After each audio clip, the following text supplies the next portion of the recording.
계속해서 우리가 시편을 살펴보고 있는데, 시편은 대부분 이제 다윗이 기록한 시편 내용들이 많이 있습니다. 그 외에 또 몇몇 사람들이 있긴 합니다만은 다윗을 통하여 우리에게 말씀해 주신 바가 있기 때문에 우리는 이것을 잘 본문을 이해를 해야 될 필요가 있다라고 하는 것입니다. 그냥 듣기에 좋은 귀절만 우리가 사용을 해서 나에게 바로 적용하려고 하는 부분이 있는데 그래서는 안 된다는 거죠. 본문 이해를 바르게 해야 그 말씀을 우리가 지금 이 신약 그리스도인들에게, 나 자신에게 영적으로 적용할 수가 있습니다. 그러니까 적용을 잘 하려면은 본문을 잘 이해를 해야 된다라고 하는 것입니다. 시편, 오늘 이제 40편을 살펴볼 텐데 6절까지인데요. 긴 17절까지 있는 내용이 말씀드리지만 한 번에 이 많은 구절 내용들을 우리가 쉽게 이해하기는 어려울 겁니다. 그래서 하나씩 살펴보면서 다윗은 어떤 의미로 이런 말씀을 하고 있는가, 또 우리 사람이 하나님을 어떻게 바라봐야 되는가, 그런 부분을 바르게 이해를 했으면 좋겠습니다. 40편은요 1절에서 5절까지 보면은 환난에서 구하시는 하나님의 그 은총, 은혜, 그것에 대한 이제 기도에 대한 응답에 대한 것을 말씀을 하고 있습니다. 그리고 6절에서 10절은 우리 예수 그리스도의 그 사역을 다윗을 통해서 예언해 주고 있고, 또 11절에 17절은 예수님에 대한 부분을 또 이제 그리스도에 대한 이야기를 예언을 하고 있다는 얘기죠. 그 부분은 이제 뒤 다음에 우리가 살펴보기로 하고, 오늘 6절까지 우리가 보는데 먼저 요약을 좀 해보았으면 좋겠습니다. 1절에서 5절은 주님께서 다윗을 위해서 무엇을 행하신 것을 말씀하고 있습니다. 그러니까 하나님께서 다윗에게 놀라운 일들을 행하셨는데 그 부분을 다윗이 깨닫고 7가지로 나열을 해서 설명을 하고 있습니다. 1절부터 이제 우리가 이제 좀 이따 살펴보겠습니다. 그냥 눈으로만 보십시오. 첫 번째로 다윗에게 주님께서는 귀를 기울이셨다라고 이야기합니다. 그러니까 다윗을 향하여 하나님께서 하신 것 중에 하나가 귀를 기울이셨다. 다윗에게 귀를 기울였다는 얘기죠. 두 번째로는 부르짖음을 들으셨다. 세 번째로는 이제 무서운 구덩이와 진흙 수렁에서 끌어올리셨다라고 이야기합니다. 그러니까 하나님께서 그렇게 하셨다는 얘기예요, 다윗에게. 네 번째로는 다윗의 발을 반석에 두셨다. 이제 거기 밑에서 끌어올리셨으니까 넘어지지 않도록, 미끄러지지 않도록 반석 위에 두셨다. 또 그가 다윗이 걷는 그 걸음마다 그 걸음을 굳게 세우셨다. 흔들리지 않도록 해주셨다, 그 얘기죠. 또 6번째로는 하나님께서 새 노래를 다윗의 입에 두셨다라고 이야기하고 있습니다. 그리고 마지막 7째는 다윗의 길을 열어주셨다라고 말씀을 하고 있습니다. 후반부에 가서 이 부분을 더 자세히 말씀드리겠습니다만은, 먼저 이 부분을 성경이 말하는 주께서 열으셨다라고 할 때 뭘 열었는가, 오늘 이제 다윗의 길을 열었다라고 하는 부분이 이제 핵심 포인트가 될 수도 있겠습니다만은, 성경에 보면 다양하게 열으셨다라는 말씀이 있습니다. 하늘들을 여셨다, 하늘의 문을 여셨다, 또 사람의 지각을 열으셨다, 눈을 열으셨다, 귀를 열으셨다, 마음을 열으셨다, 그런 내용들이 많이 나오고 있습니다. 굳이 그런 부분에 대해서는 일일이 성경을 찾아서 말씀을 드리지는 않겠습니다만은, 간단하게 요약해서 말씀을 드린다면, 하늘을 연다라고 할 때 주로 이제 비를 내리기 위한 부분이거든요.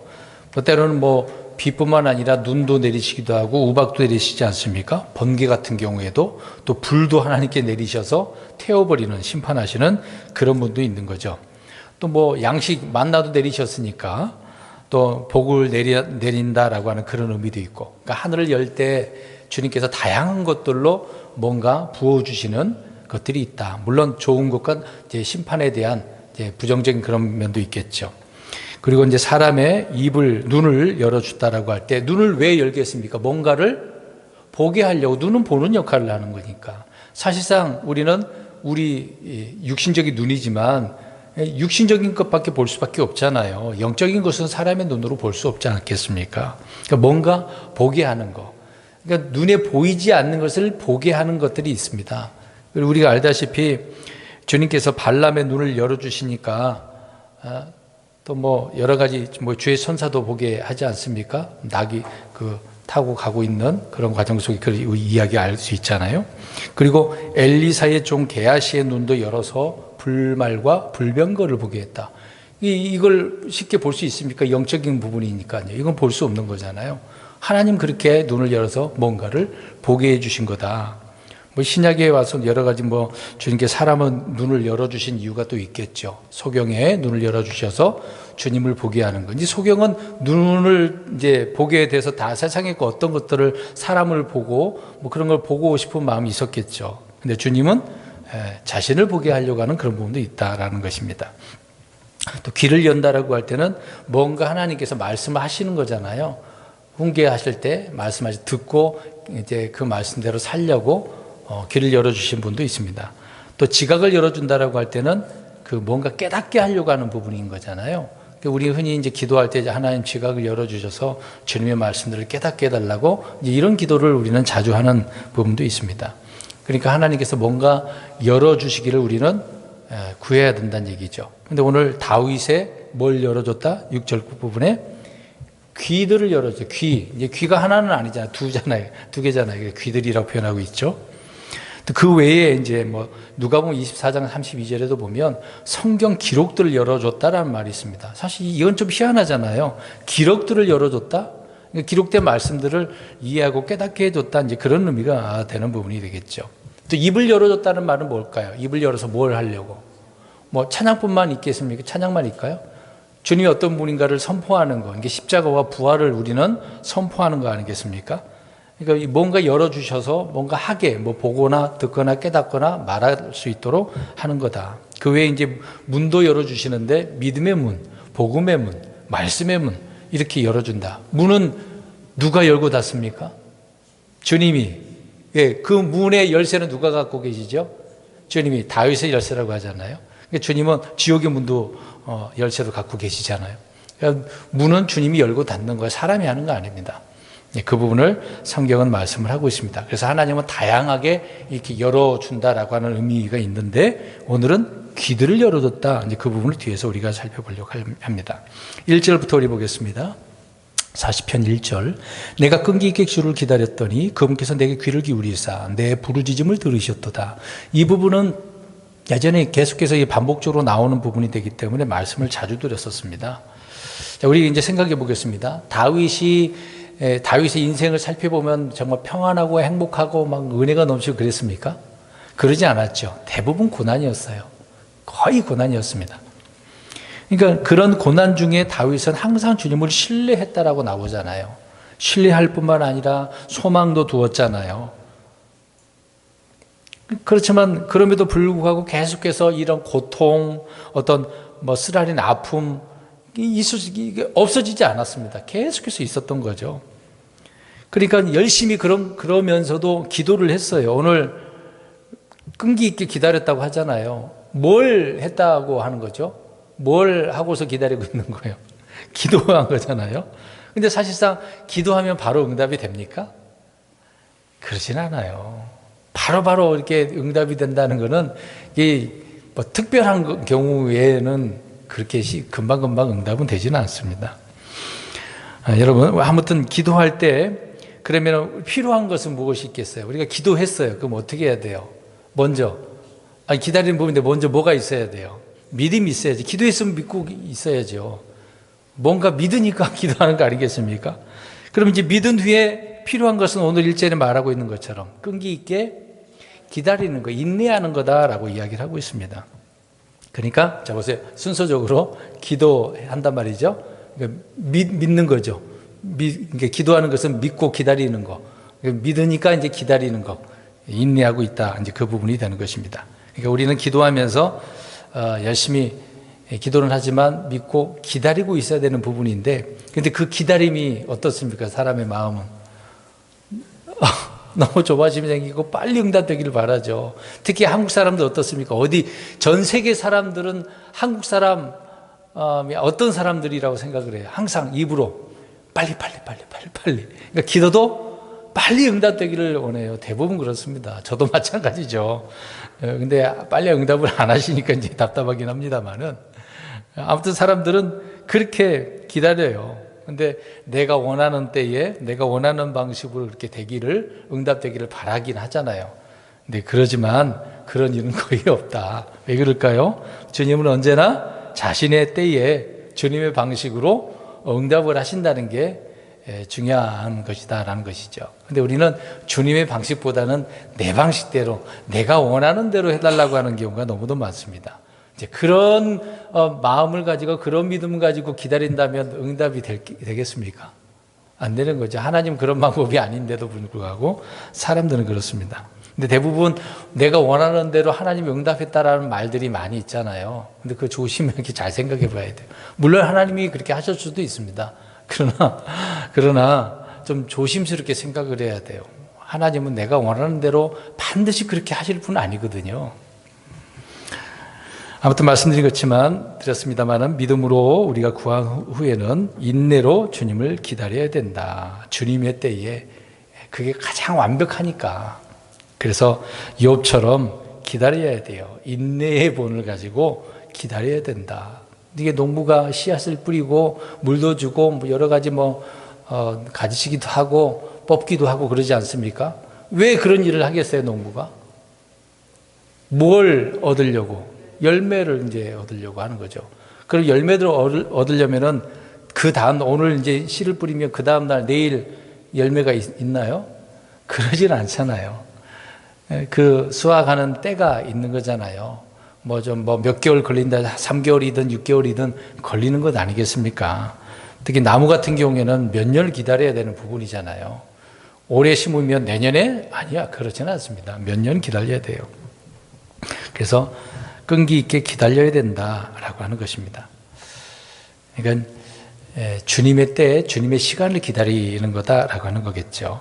아무튼 우리는 인내가 없이는 아무것도 이룰 수 없다라는 말씀을 오늘 1절 말씀을 통해서 교훈을 삼아야 되는 것입니다. 계속해서 1절 보십시오.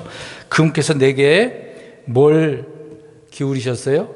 귀를. 그러니까 하나님께서 귀를 기울이시고 뭔가 들으셨다는 얘기잖아요. 그러니까 다윗이 열심히 기도를 한 거예요. 힘들고 행복하고 즐겁고 잘 되고 그런 걸 다 떠나서 언제든지 다윗은 기도를 한 상태 아닙니까? 특히 어려울 때, 힘들 때, 고통스러울 때 얼마나 많이 부르짖었겠어요. 그런 가운데 하나님께서는 귀를 기울이셨다. 그 말은 어떻게 하셨다는 얘기예요? 그냥 듣고만 있는 건 아니잖아요. 뒷구절에 나와 있지만 들으셨다라는 말이 있듯이 귀를 기울였다 하고 들으셨다라고 하는 의미는 응답하셨다. 그 얘기를 말씀을 하고 있는 것입니다. 네, 간단한 내용이니까 그렇게 생각을 하고 아무튼 끈기 있게 기다렸더니 주님께서 응답하셨다. 이제 그런 의미가 되는 겁니다. 그러니까 이것을 우리가 정리를 한다면 어떻게 하셔야 돼? 이제 열심히 오늘도 수요 기도의 시간에 모였으니까 기도하시는데 믿고 어떻게 해야 돼요? 기다리셔야 돼요. 응답하실 때까지. 반복적인 기도가 요청이 될 수도 있겠습니다만은 또 다른 기도도 우리가 하는 경우도 있잖아요. 어찌됐든 간에 기다려야 된다. 2절. 그분께서 또한 무서운 구덩이와 진흙수렁에서 나를 끌어올리시고 내 발을 반석에 두사 나의 걸어다니는 것을 굳게 세우셨도다. 지금 다윗이 뭔가 간증을 한 거예요. 주님이 응답을 하셨는데 어떻게 응답을 하셨는가를 설명을 해주고 있는 것입니다. 그것에 대한 간증이에요. 저와 여러분들도 하나님께서 응답을 하시면 이런 간증이 있어야 돼요. 특히 우리 일요일 날 점심 먹을 때 또 다과 시간에 교제를 나눌 때 서로 이런 주님께서 응답하셨다라고 하는 그런 부분을 간증을 많이 했으면 좋을 것 같아요. 세상 다른 이야기보다도 주님과의 이런 관계 속에서 얼마나 은혜가 넘쳤는지, 감사할 것이 무엇이었는지, 은혜 받은 것이 무엇인지, 이제 그런 것들을 우리가 간증하는 시간들이 많이 있었으면 좋겠습니다. 오늘 이제 다윗도 응답받은 것이 있어서 너무도 기뻐서 간증을 하고 있는 내용인 것이죠. 그러니까 기도한 후에 인내로 기다렸을 때 주님께서 뭔가 자신에게 응답하셨는데 어떻게 나를 구출하셨다. 이제 그 내용을 설명을 하고 있는 겁니다. 이제 그걸 어디에서 구출하셨다고 나오는 거죠? 무서운 구덩이, 진흙 수렁. 이것은 뭐예요? 구덩이, 진흙 수렁은 뭐예요? 누군가 구덩이를 파가지고 거기다가 던져버리는 경우가 있지 않습니까? 엄청난 거잖아요. 이제 그런 데서 구출하셨다. 놀라운 일 아닙니까? 어떻게 보면 뭐 생매장 당할 수도 있는 그런 표현 아니겠습니까? 다윗이 그런 어려움이 많이 있었다는 얘기죠. 죽을 고비를 얼마나 많이 했겠어요. 저번에 우리가 살펴봤듯이 가깝게 지내는 사람들, 형제들, 친척들까지라도 야, 너 이렇게 죽도록 고통스러운데 너 이거 도대체 뭐 죄 있는 거 아니야? 다윗도 스스로 범법 때문에 그렇게 죄 지은 것 때문에 이런 어려움을 당했다라고 하잖아요. 그러니까 너가 잘못했으니까 이런 고통을 당하는 거야. 가깝게 지내는 사람들까지 이렇게 와서 비난하고 조롱을 하니까 얼마나 더 힘들겠습니까? 그것만 생각을 해도 고통스러울 뿐인데, 다른 이 악한 자들에 의해서 죽을 고비를 얼마나 많이 넘겼겠어요. 이제 그런 표현을 하고 있는 거죠. 그러니까 정말 생매장 당할 수 있는 그런 상황에까지 있었다는 표현을 해주고 있는 것입니다.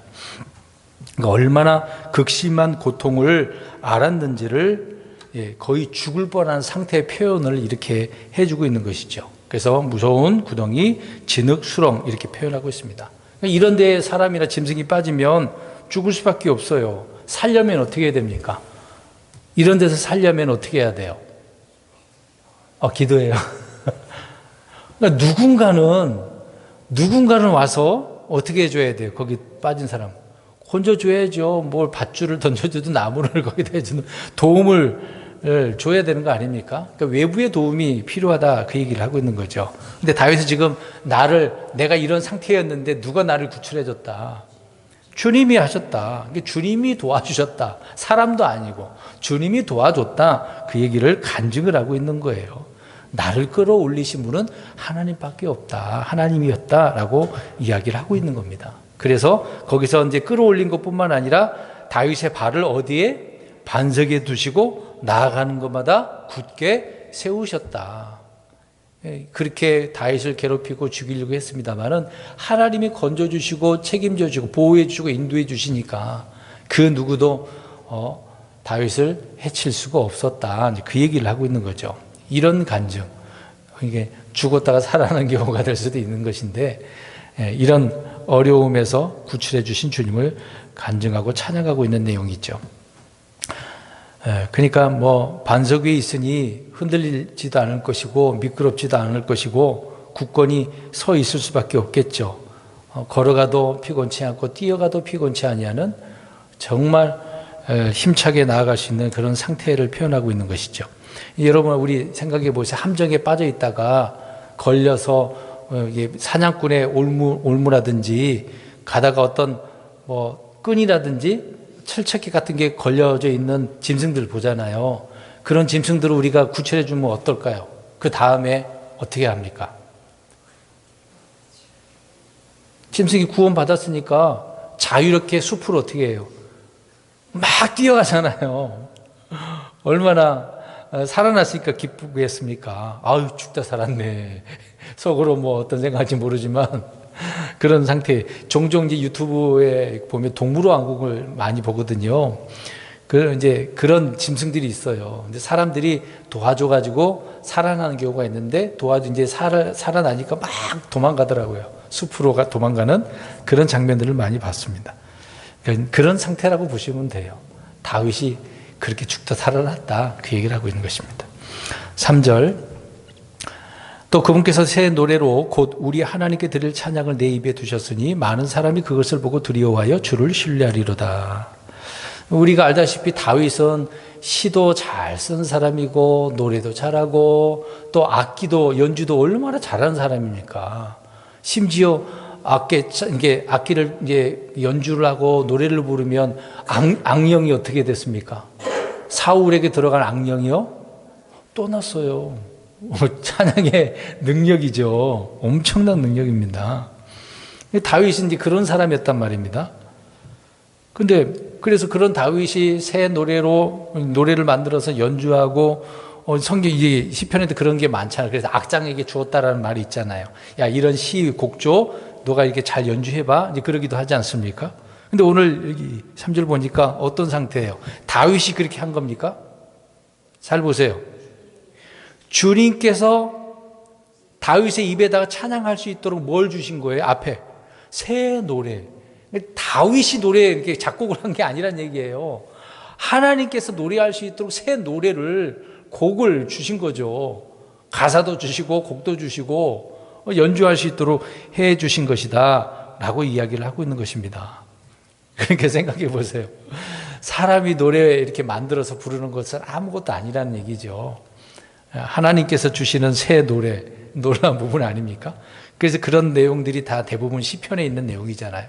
보세요. 이 시편이 몇백 년, 수천 년 전 아닙니까? 사실상 그 오래전에 있었던 그 시편에 있는 내용, 이 구절 단어들을 가지고 지금 어떻습니까? 노래들을 만들어서 부르잖아요. 만들어서 부르잖아요. 우리가 이런 찬송곡을 부를 때 얼마나 기쁩니까? 하나님의 말씀, 그 단어를 가지고 곡을 만들어서 부르면 하나님께서 얼마나 기뻐하시겠어요. 근데 잘 생각해 보시면 하나님이 그렇게 하도록 곡을 주신 거다, 새 노래를 주셨다라고 이야기를 하고 있는 것입니다. 사실상 우리는 새로운 창조물이니까 새 노래로 불러야 되는 건 마땅한 거잖아요. 물론 하나님의 자녀들, 백성들이 새 노래로 이렇게 시와 찬미로 하나님께 영광 돌리는 건 당연한 거겠습니다만은, 특히 우리 그리스도인들에게 있어서는 새로운 노래, 새 노래 정말로 중요합니다. 그러니까 새로 만드는 노래를 말하는 게 아니죠. 몇백 년 전에 만든 노래도 지금 찬송가에 수록해가지고 우리가 지금도 부르고 있습니다. 부를 때마다 더 은혜가 되지 않나요? 사실상 지금 나오는 그 곡하고 비교가 됩니까? 안 됩니까? 안 되죠. 과거에 만들었던 그 곡이 더 은혜가 넘치고 가사의 의미도 더 있습니다. 요즘 나오는 CCM 같은 경우에는 비교할 수가 없는 거죠. 그 새 노래라고 할 수는 없습니다. 계속해서 3절 보세요. 그래서 곧 우리 하나님께 드릴 찬양을, 그렇게 합니다. 사람의 어떤 재능, 음악적인 재능 소용이 없습니다. 노래 잘하고 못하고 소용이 없는 거죠. 노래를 못하더라도 하나님께 주신 노래를 부르는 거, 그 찬양하는 거, 그걸 하나님이 기뻐 받아주시는 거죠. 노래, 가수만 이렇게 찬송한다? 가수가 노래 잘 부르니까 그것만 하나님 받아준다? 그런 일은 없습니다. 그러니까 노래 잘 못한다고 그 음치여도 상관하지 마시고 그냥 소리 내서 부르시면 돼요. 그러면 하나님이 기뻐 받아주시는 거죠. 꼭 노래 나 못해요 그러면 안 하려고 하더라고요. 특히 이제 간혹가다 교회에 뭐 어떤 행사 같은 경우가 있으면 특별 찬송하라고 하잖아요. 근데 그때 성도들이 나와서 하는 분도 있고 안 하는 분도 있는데, 어떤 분들은 나 노래 못해요 하고 안 하시는 분들이 있어요. 이게 사람을 보고서 부르려고 하니까 그러는 거죠. 하나님께 드릴 찬송이라고 한다면 그런 의미는, 그런 생각들은 하지 말아야 되겠죠. 계속해서 3절 보세요. 그 부분에 많은 사람이 그것을 보고 두려워하여 주를 신뢰하리로다. 좀 희한하죠. 여기 내용이 보니까 많은 사람이 그것을 본 거죠. 다윗이 기도했어요. 하나님께서 응답하셨어요. 그리고 노래를 부를 수 있도록 새 노래를 찬양을 하도록 해 주셨어요. 정말 죽을 고비, 물론 죄지어서 하나님 앞에 혼나고 있는 그런 상태였던 다윗이지만 하나님께서 건져주시고 걸어가도 피곤치 않게 하시고 든든히 세워주시니까, 굳게 세워주시니까 놀랍잖아요. 저는 죽어야 되는데 그렇게 생각할 수 있는 건데 더 굳건히 세워지고 있으니 이것을 보고 사람들이 어때요? 두려울 수밖에 없어요. 누구를 두려워하는 거예요? 다윗을요? 아니죠. 하나님을 두려워하는 거죠. 주님을 두려워하고 주님을 신뢰하리로다. 그러니까 이제 누구를 보고서, 다윗, 이제 여기에서는 이제 다윗이 되겠죠. 오늘로 표현하면 믿음의 사람들이라고 할 수 있는 것 아니겠습니까? 저 여러분들이 세상에서 많은 사람들에게 뭔가 보여줘야 돼요. 믿음의 사람, 믿음의 행위, 믿음의 말들을 보여주면 사람들이 그것을 보고서 하나님을 두려워하고 주님을 신뢰할 수밖에 없는 그런 부분. 그 그리스도인들이 굉장히 이 부분을 조심스럽게 행동하고 말을 해야 될 필요가 있다는 것을 알 수가 있습니다. 그래서 우리는 하나님의 일꾼들이기 때문에 철저히 세상의 빛으로서 그 빛을 잘 비춰내야 되는 거죠. 그래서 저번 몇 주 전에 제가 비추는 사람들에 대한 설교를 하지 않았습니까? 혹시 기억나는지 모르겠어요. 벌써 다 잊어버리셨죠? 빛을 비추는 사람들 벌써 잊어버리셨어요? 네. 우리는 빛을 비춰야 돼요. 오늘 이 부분이거든요. 사실상 다윗이 어려우니까 뭐 안 해도 된다고 생각하잖아요. 야, 지금 힘든데 기도가 되냐? 힘든데 그게 응답이 되겠어? 야, 지금 보니까 응답이 안 될 것 같아. 그냥 포기하고 그냥 이거 받아들여. 이렇게 이야기하는 경우가 있을 거 아니에요. 근데 다윗은 사람의 말을 안 들었잖아요. 계속해서 주님을 향한 자기의 마음을 이렇게 기도로 삶으로 드러낸 부분이 있지 않습니까? 그럴 때 하나님이 응답하셨으니 사람들이 얼마나 두렵겠어요. 물론 다윗도 두렵겠죠. 근데 다윗 위에 다윗과 함께 하신 하나님이 얼마나 두렵고 더 신뢰할 수밖에 없겠습니까? 자, 그런 부분에 있어서 우리도 이런 사람들, 그러니까 주님께서 내 입에다가 찬양도 주시고 응답도 하시고 뭔가 사람들에게 보여줘야 돼요.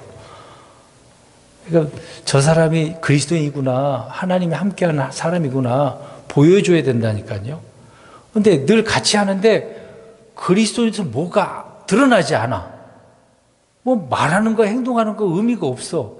아무것도 일반 사람하고 별반 다를 거 없어. 그러면은 의미가 없는 거죠. 뭔가 보여주지 않는 것이죠. 4절, 주를 신뢰하며 교만한 자들이나 거짓말에 치우치는 자들을 중히 여기지 아니하는 그 사람은 복이 있도다. 지금 주님을 신뢰하는 사람이 이제 복이 있는 건데 중간에 뭘 말하고 있네요. 이제 잘 보십시오. 주를 이제 신뢰하고 그 다음에 교만한 자를 중히 여기지 않아요. 또 거짓말에 치우치지 않아요. 이런 사람, 예전에도 이 부분을 반복적으로 나온 부분이 되겠습니다만은 참 중요한 부분이 아닌가 생각이 되어집니다.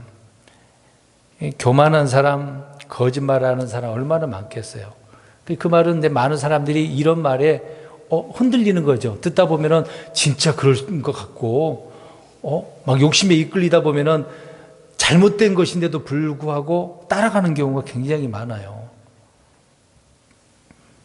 교만한데 뭔가 있어 보이고 악한 사람인데도 불구하고 이 사람이 이 시대의 영웅이야 그렇게 말을 하는 사람 많잖아요. 분명히 저 사람 말하는 거 행동하는 건 교만한 건데 근데 그 사람을 더 귀히 여기는 중히 여기는 경우가 많단 말입니다.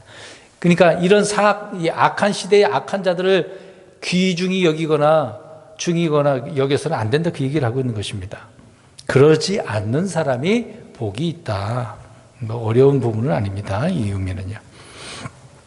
5절 보겠습니다. 오 주 내 하나님이여, 주께서 행하신 놀라운 일들이 많고 우리를 향하신 주의 생각들이 많으므로 차례대로 그것들을 헤아려 주께 아뢰일 수 없나이다. 내가 그것들을 밝히 드러내 말하려 하여도 그것들이 너무 많아 셀 수 없나이다. 계속해서 하나님께서 뭔가 보여주고 행하신 것들을 설명을 하고 있는데 5절에서 이 부분에 대한 찬양을 하고 있는 거죠. 우리 하나님 정말 높고 위대하신 하나님이라는 것을 찬양하고 있는 것입니다.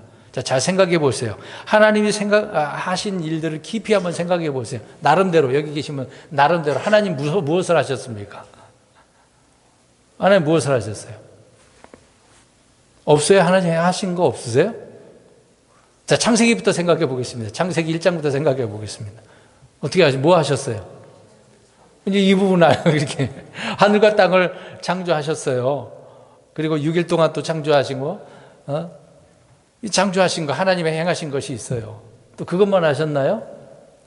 만들어 놓고 가만히 계십니까? 보존하시잖아요. 인도하시잖아요. 하나님의 계획대로 이루어 나가시는 것을 보게 되어집니다. 앞에서 말씀드린 것처럼 하늘을 열어가지고 비도 내리기도 하고 먹을 것도 내리기도 하고 사람들에게 심판을 위해서 어떤 불도 내리기도 하고 우박도 내리기도 하고 하나님은 그런 일들을 많이 하셨죠. 근데 우리가 성경에 기록된 것들만 살펴보면 굉장히 그것도 많거든요. 그 외에 하나님이 행하신 일들이 얼마나 많은데요. 그래서 오늘 4절, 이제 5절에 써놨습니다. 하나님께서 행하신 일이 너무 많아서 헤아릴 수 있어요? 없어요. 셀 수가 없어. 셀 수가 없어. 물론 성경 찾아가지고 일일이 이 기록된 것만 우리가 몇 가지다라고 할 수는 있겠죠. 몇 가지는 뭐 수천, 뭐 수만 가지라 표현할 수도 있겠죠. 근데 그 외에도 우리가 보이지 않는 것이 있지 않습니까? 지금도 셋째 하늘에서 하나님이 행하신 것들이 얼마나 많은데요.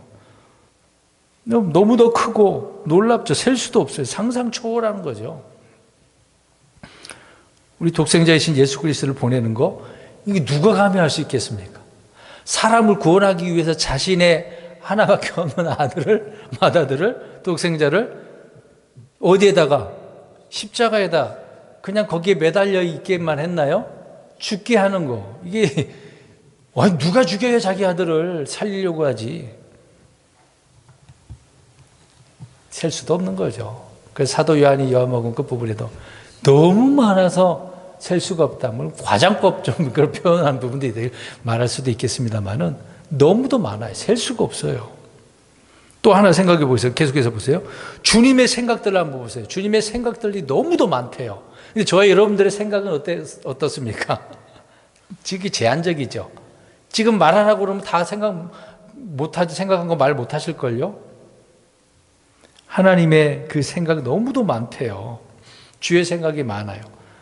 은혜로 우리에게 베풀려고 하는 생각들, 우리를 사랑하려고 하고 또 어떤 필요를 공급해 주시려고 하는 그런 생각들, 늘 동행하려고 하시는 그런 생각들 얼마나 많습니까? 우리를 향한 주님의 생각들이 너무도 많고 보배롭다라고 말씀을 하고 있습니다. 그러니까 셀 수 없을 정도이기 때문에 그렇다는 얘기죠. 근데 문제는 정말 하나님은 이렇게 셀 수 없이 많은데 그걸 아는 사람들이 많아요, 적어요? 적는 거의 없다는 게 문제죠. 믿음의 사람들도 사실상 이만큼 아는 거죠. 저도 마찬가지로 알면 얼마나 알겠습니까? 기록된 성경 많이 읽어봤자 그래도 잊어버린 것도 많고 생각 안 나는 것도 많아요. 읽으면서도 그냥 넘어가는 것들은 굉장히 많습니다. 그러니까 더 깊이 생각 안 하면, 항상 묵상하지 않으면 그냥 내가 생각하는 정도밖에 모르는 거죠, 사실상. 그래서는 안 되는 거죠. 우리는 주님의 뜻과 계획과 생각이 얼마나 놀랍고 크고 광대한지를 깊이 말씀을 통해서 생각을 할 줄 알아야 된다. 사람이 생각을 해야 돼요.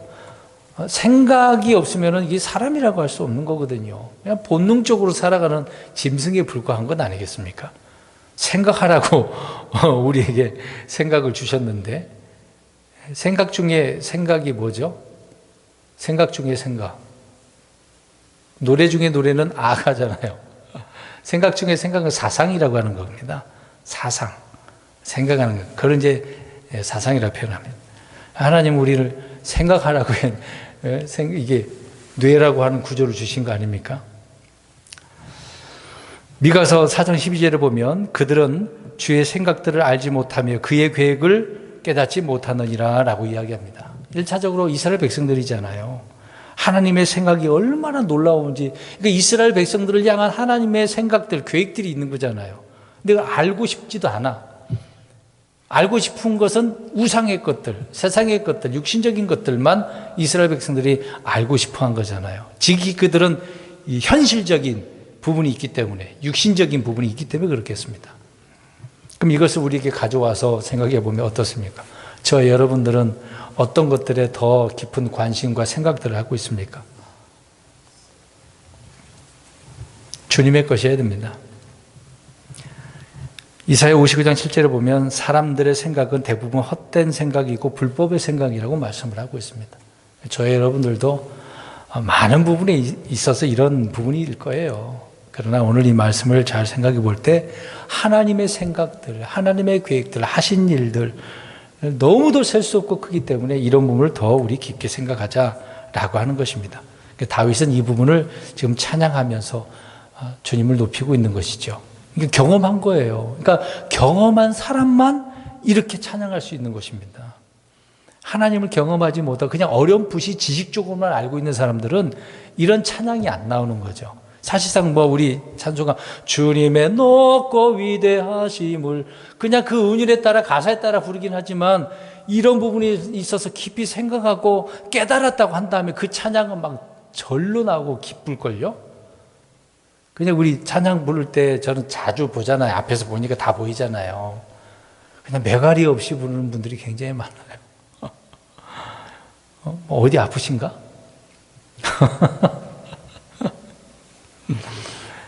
저는 여태까지 찬송 부를 때요, 부역자 생활이나 그냥 학생 때나 청년 때는요, 그냥 큰 소리로 했습니다. 노래 잘하든 못하든 간에 큰 소리로 불렀어요. 그 가사를 생각하고 음도 생각해 보면서 그렇게 나름대로 불렀거든요. 지금도 그렇습니다. 그건 지금도 주님의 나고 이렇게 안 불러요. 오늘 다윗처럼 그렇게 깨닫고 주님을 찬양하고 살아가는 저와 여러분들이 되었으면 좋겠습니다.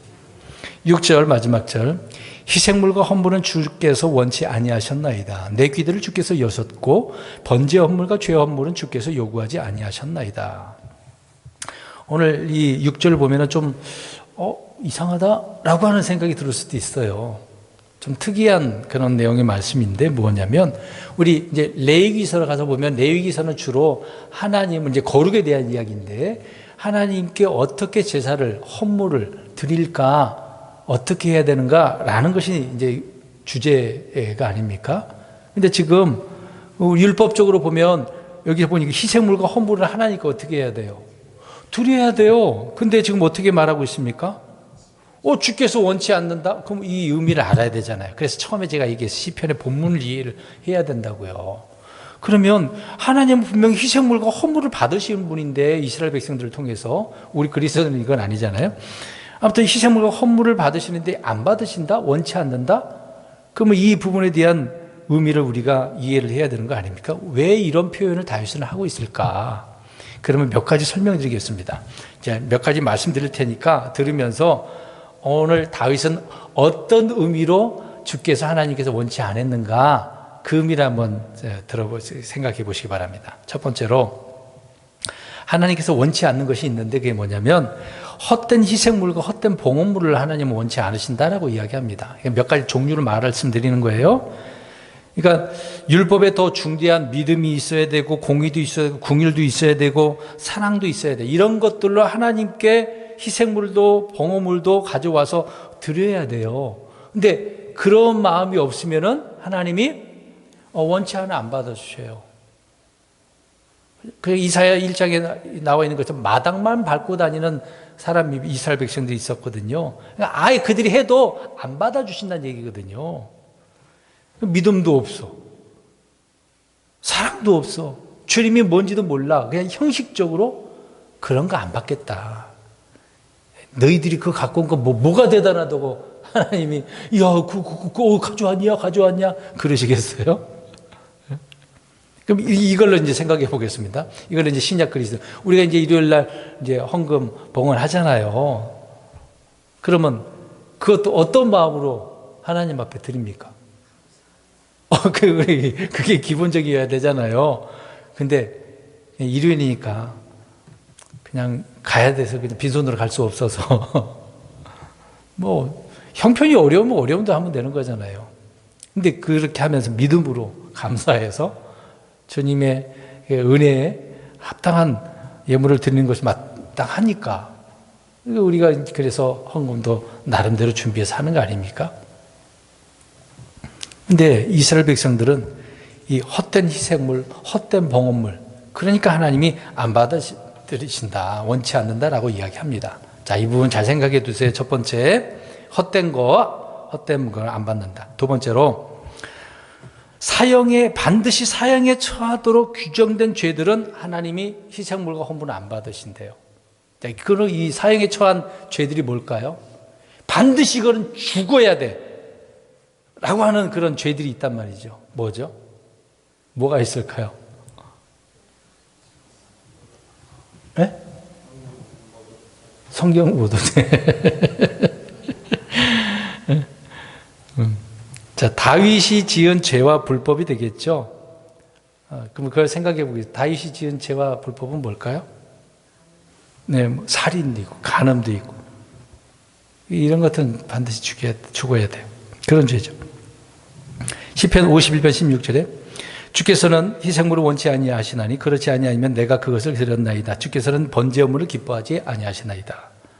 그러니까 바로 자신의 죄에 대해서는 희생물이 필요치 않았기 때문에 그래서 안 받아지는 거죠. 지금 기도 응답도 하고 다 하긴 했는데 안 받아지는 것이 있어요. 이런 부분에 대해서. 자, 세 번째, 징계와 심판을 받는 중에는 희생물을 드릴 수 없었어요. 이렇게 생각하면 되겠죠. 이스라엘 백성들이 바벨론으로 포로로 잡혀갔어요. 희생물 드릴 수 있습니까? 희생물을 어디서 드려야 돼요? 성전에서. 지금 성전이 어떻게 돼버렸어요? 파괴됐어. 나중에 스룹바벨 성전 세우긴 했습니다만 그게 너무 초라하잖아요. 헤롯 성전 세웠다 하더라도 의미가 없죠. 왜 그러냐면 성전에는 뭐가 있어요? 이제 성막 흔히 말하는 이제 텐트이긴 하지만은 지성소가 성소가 있고 지성소가 있지 않습니까? 그 지성소 안에 있는 뭐가 없어졌어요? 그게 없어. 그거 어떻게 드려요? 빠졌는데 희생을 드릴 수 없죠. 이 바빌론으로 포로로 잡혀갔을 때 모든 기구도 다 가져가 버리지 않았습니까? 할 수 없는 거죠. 그 기간은 어떤 기간이에요?